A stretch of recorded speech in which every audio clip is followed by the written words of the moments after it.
এইয়া গাইছ আজি কেৰেলাৰ মাছ ট্ৰাই কৰি চাম। সাগৰৰ মাছ যা কালাৰে বেলেগ পুৰা চাফা কৰি আছোঁ এতিয়া আমি। এয়া চাওক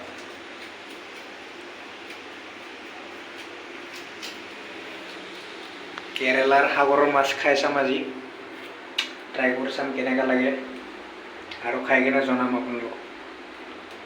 এই চাওক আধা কিলো লৈ আহিছোঁ, দুজনৰ হৈ যাব বঢ়িয়া কৰি।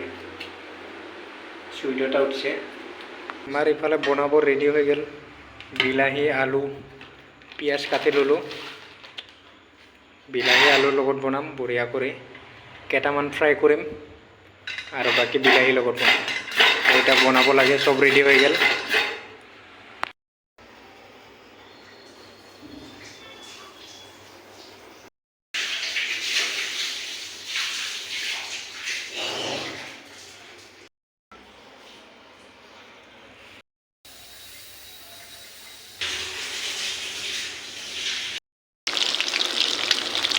এয়া গাইছ এতিয়া মাছ ফ্ৰাই কৰি আছোঁ। এয়া চাওক পুৰা তেলত গৰম গৰম দিছোঁ। চাওক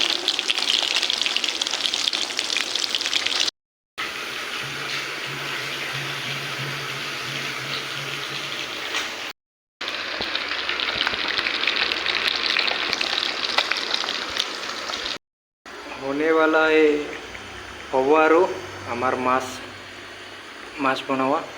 এই চাওক পুৰা উঠলি আছে। এই চাওক সাগৰৰ মাছ আইচত থৈ দিয়া হয়, তাৰ কাৰণে পুৰা গেলি গৈছে মানে। এই চাওক হ'ব আৰু বেছি টাইম নাই, অলপ উতলিব দিম আৰু তাৰপাছত হ'ল আৰু খাম।